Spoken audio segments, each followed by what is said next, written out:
on this edition of Outlook TV, the Coronation Ball. The Puppy Bowl for Rub Out 26. Circo Disco, a hymn fundraiser. And much, much more. Hello and welcome to Outlook TV. I'm Rebecca Wyman. And I'm Robert Mackay, and you're watching the Queer Magazine news show that brings you the stories that matter the most from coast to coast. We're going to kick it off in Vancouver with the Coronation Ball. It will be a passing of the crown and scepter and jewels. There's jewels? There's always jewels at a gay ball. We're at Performance Works on Granville Island for Coronation 46, one of the most glamorous nights in Vancouver's calendar. Join Outlook TV as we get the inside scoop on all the festivities. His Imperial Majesty, the Sincerity of the Rose, Rose Emperor 16, Mr. Bill. Yeah, sure. So tonight is the annual coronation in Vancouver, and what it is they are electing a brand new emperor and empress to represent the city for a full calendar year. And basically what it is the two people that get elected are the heads of a nonprofit organization for a year, and fundraisers and events and travel and fun and all that stuff.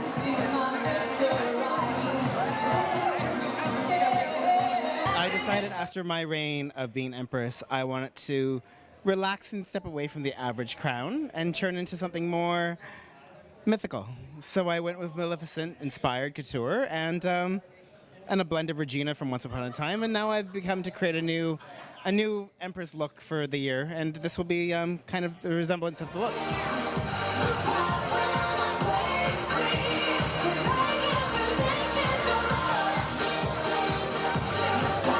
Justine Time is my actual drag mother. So we have our whole family here this evening, which is really exciting.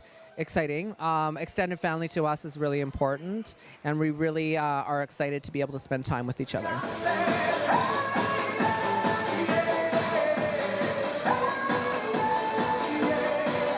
Congratulations first off on a fantastic year. Thank you very much. It's been an amazing year for me. Now, during your year, did you do any traveling? I travel a lot. Went down to Portland, Las Vegas, Edmonton, Winnipeg, Calgary. There was a lot of places I went, so it was really nice.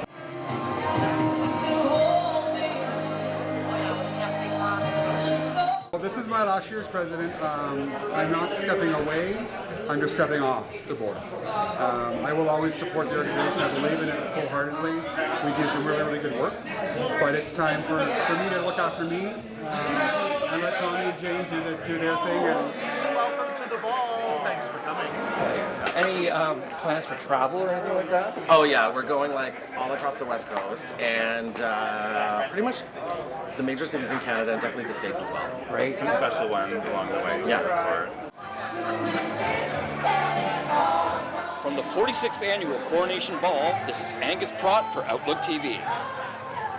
Now that the gays are getting married right, left, and center, you gotta have a wedding show. Oh yes, a wedding show of one love, because you know what? We all deserve one love. Well, what if I want 3 or 4? Well, there's plenty of booths at that show, I hear. Let's check it out. Hi, we're at the One Love Wedding Show at the Roundhouse in Vancouver. We're getting a few ideas for some nuptials, and I'm looking for a husband.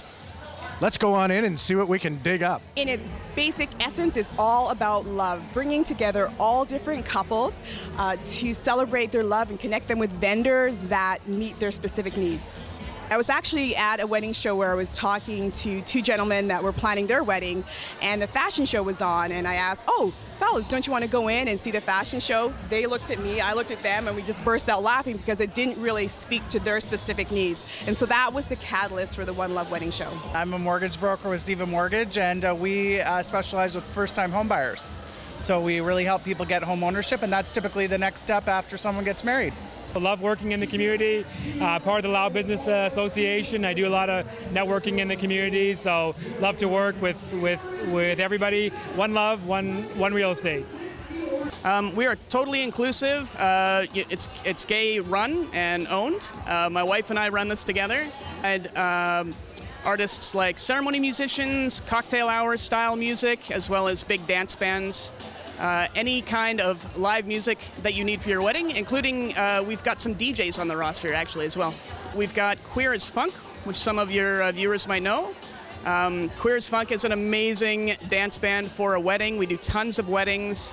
It really gets everyone up on the dance floor. It starts the party. Do you specialize in gay weddings particularly, or all weddings? All weddings that celebrate love, but LGBT weddings are close, near and dear to our hearts. We went to wedding shows ourselves and we didn't see us. It's so wonderful to be able to celebrate bride and bride or groom and groom. Love is love. We started doing the LGBT about 2 years ago. So we went from nothing to about 40%. It's obviously word of mouth is very important. So it's what we started doing 1, 2 weddings. The word started spreading, so we were super happy to work with the gay community. Friends are LGBTQ and love everything about them and the community. I'm big into drag, actually. I host drag parties. Oh, I knew I liked you. I do drag king very well. I'm super flexible. I love making all cakes. As you can probably tell from here, hand painting is kind of what I'm really into right now. I just found a medium that I'm really good at, and I've been really trying to push it on everybody. Continue to love, continue to be amazing, and love each other. Be kind. This is John Crossan with OutlookTV, and I'm at the One Love Wedding Fair, and I'm feeling the love. We're going to have to take a little break now. We're getting a little stiff. It's time to do our calisthenics.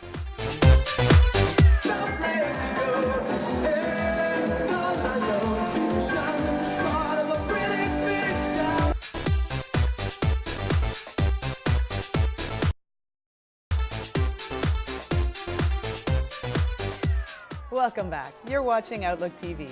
And who said disco was dead? Because it's live and well. What? You? Not me. No? It's alive and well here with Circo Disco, a fundraiser for him. Hello, this is Michael Frolick reporting for Outlook TV. We're here at Odyssey Bar and Nightclub, and we have an amazing night for him. We're doing some Stormtrooper burlesque. Look at the wonderful costumes that we're going to have tonight. It's going to be a really exciting show, and it's all about men transitioning out of the sex worker industry.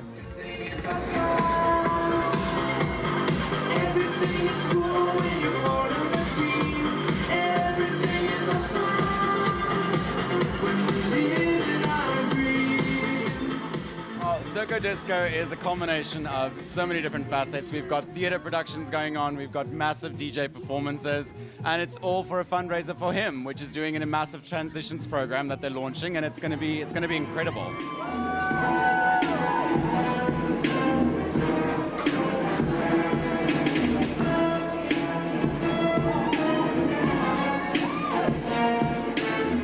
Circo Disco. It's an event benefiting the Health Initiative for Men, or HIM, and it's a combination of the Odyssey and their wonderful venue and Geekenders Performers. We're a burlesque and theater troupe, an LGBT positive group that employs gender-blind casting, and we're putting on a sort of French-style club event with performances and dancing.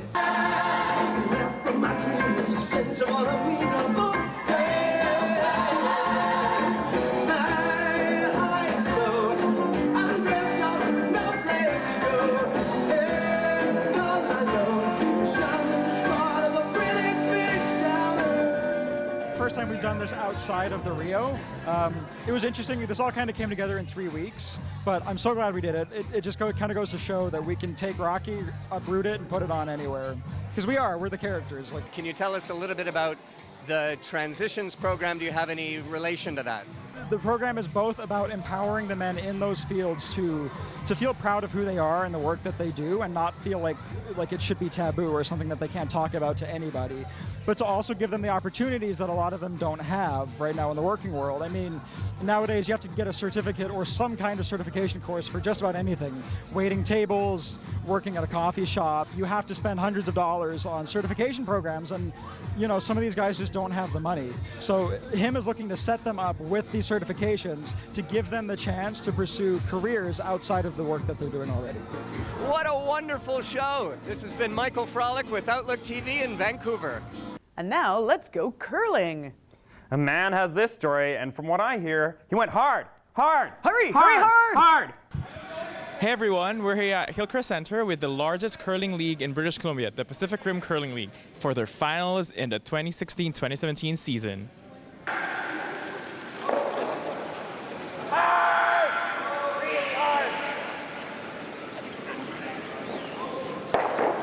Pacific Rim Curling League is Vancouver's premier LGBTQ recreational curling league.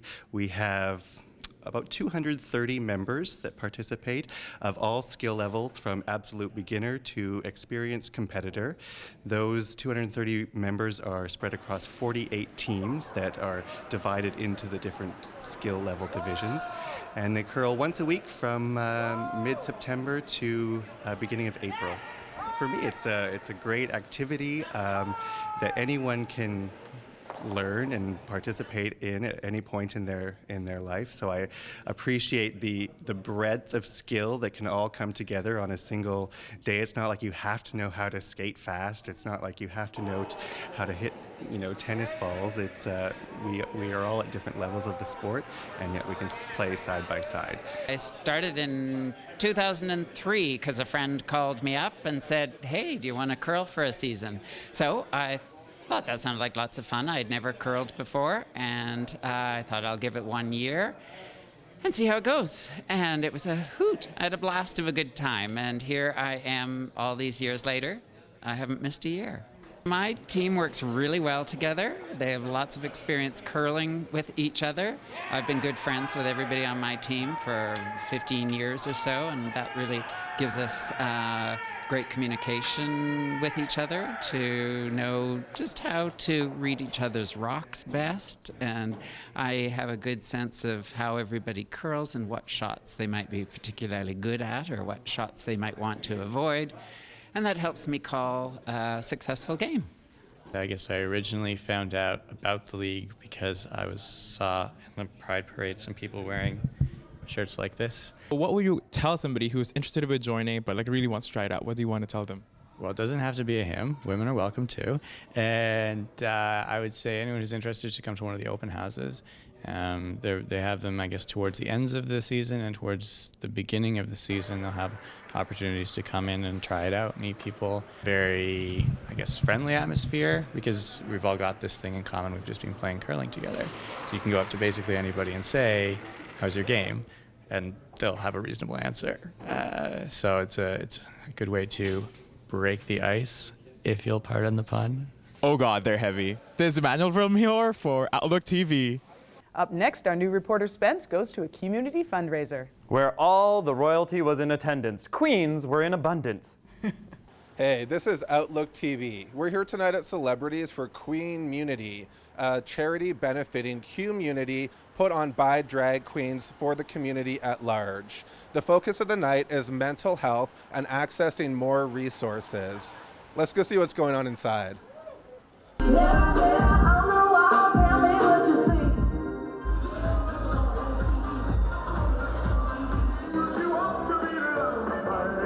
The event's called Queen-munity. We organize a fundraiser for Q-munity, especially for their mental health resources, but for everything in general. Can you tell us a little bit more about Q-munity? Yeah, so they are a free resources center, so they have a bunch of different resources, stuff from mental health to addiction to private counseling. I think they have group counseling as well.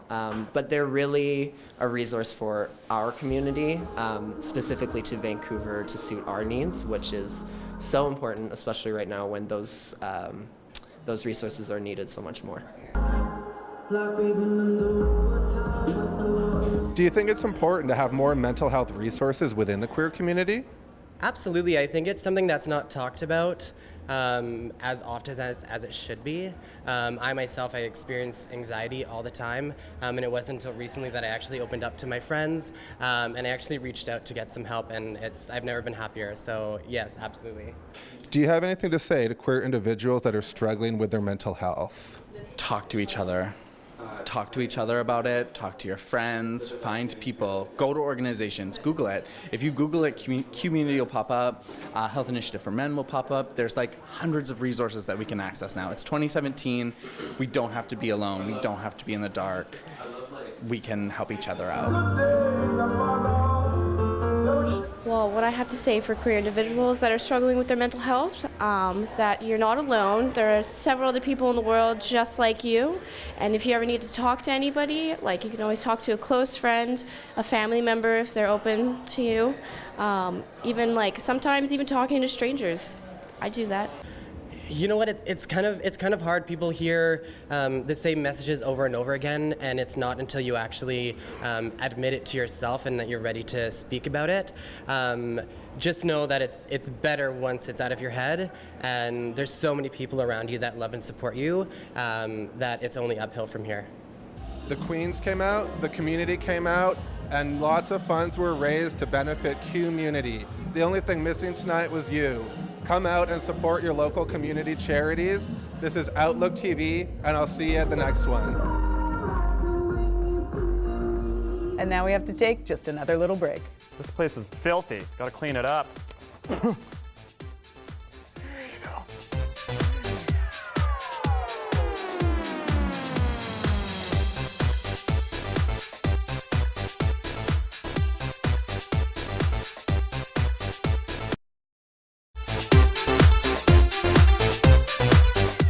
Welcome back. You're watching Outlook TV. Crack out your best silverware because we've got Dining Out for Life. Tonight is the 23rd annual Dining Out for Life in Vancouver, and we're here at Burgoo on Main Street to see what's on the menu.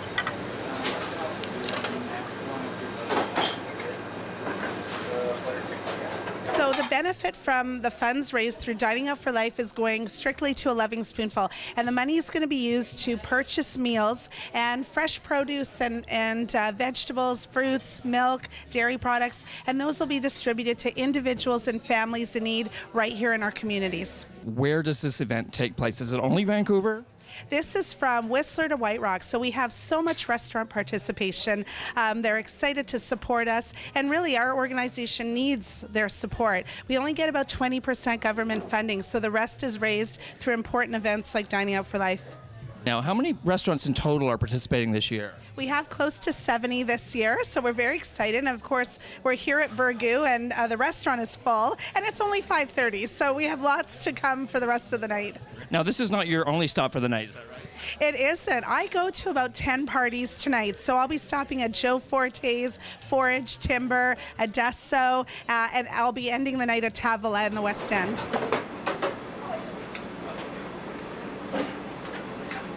I like to eat, so I come out as often as I can every single year. For the last 5 years specifically, I've been helping out with Dining Out for Life Vancouver. I'm a board member. Can you believe it? So that means we get to eat extra and the calories don't count. That's what I've been told. Perfect, especially on a night like this. Yeah, absolutely. Where the proceeds from like lunch and dinner and certain breakfasts as well are going towards great causes for HIV and AIDS. We definitely took a look at different logos for this year. Obviously, we wanted to make sure it looked cleaner, brighter, bolder. We wanted to make sure that people knew about the event as well. So, you know, taking a look at social media and things like that, and definitely making sure that everyone knows you should have dessert. Burgoo is, we see ourselves as a neighborhood bistro. We focus on comfort and community involvement, which is one of the reasons that we're participating in this evening, is because we really like to give back to the people who have made us so successful. I understand you have some signature dishes that people are really happy with. We do, based on comfort food, mac and cheese, gooey cheese grillers, tomato soup, everything that just makes you feel right at home. For Outlook TV, this is Angus Pratt on Main Street in Vancouver. It's not the Orange Bowl, it's not the Super Bowl, it's the Puppy Bowl. leather just ain't enough nowadays. It's got to be in the form of the dog, and it's got to be woof. This is Outlook TV, and we're at the 4th annual Puppy Bowl at the Junction in Vancouver. And we're going to go in there and see who's a good doggy and a bad doggy. Should be a lot of fun. Lots of arfs, barks, and woofs. Let's go in and see what's happening. In broad stroke terms, I mean, everybody has different levels of dominance and submission kind of within themselves. And so that illustrates within the puppy community in alphas and omegas, you know, being like kind of more dominant and less dominant, those kinds of things. But I think that what draws a lot of people to it is that kind of in-the-moment fun piece. It's a bit like meditating for those of us who are never good at meditating. If I'm in my puppy headspace, I can be in the moment and I'm not thinking about tomorrow or about yesterday. Well, I'm a puppy because it allows me to kind of let out a side of myself that I don't get to let out in the outside world. Tell me how the rubber connects to the puppy movement. A lot of it is, so with puppies, we're very touch, feel, scratches, rubs, things like that. When you wear rubber, it's very contextual. Touch changes, the way things feel changes, the way you move. So it's very interconnected because when you get those moments where somebody comes up and gives you a back rub or something like that, it completely changes the sensation. You know, on a global scale in the last few years, the puppy community has been grown like quite substantially. Puppy community in its entirety, we don't have a general beginning of where officially it began, but after World War II and stuff, there was a lot of movement within the leather community that thus spawned the puppy movement, and today it is spread everywhere from Australia to Japan, all the way back here into our own home ground. It's just exploding. Like when I first started doing puppy stuff, there was we had like 2 pups at Pump Jack, and now look at it. It's just a whole room full of puppies, and all across North America, all these puppy clubs are forming. Vancouver, Seattle, Portland, everywhere. We respectfully invite men, women, transgender, any type of sex orientation or lifestyle of their choosing. All we ask is that you just have a really fun time. How much of a sexual aspect is connected with this? It's optional. You know, what you see here is non-sexual, although you'll see sort of puppy piles, which can get very intimate.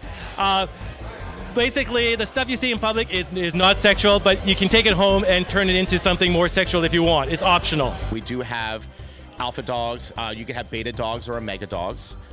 I personally do have a pack. I do have a Sir, which I am collar to, as well as I am the alpha of my pack, and we have 4 puppies in the pack in total. Don't be afraid to find what you like inside and go out and go for it because it's fun, it's safe, and we welcome everybody. This is John Crossan with Outlook TV, and we've been at Puppy Bowl, and I found a bowl full of puppy love. Woof, woof, woof. Unfortunately, that is all the time we have for this episode of Outlook TV, but we'll be back. And we've got so much more to bring you. Remember to follow us on social media like Facebook or Twitter, and shoot us an email if you'd like to join us here at Outlook. Thanks so much for joining us. I'm Rebecca Wyman. And I'm Robert Mackay. Stay fabulous, Canada.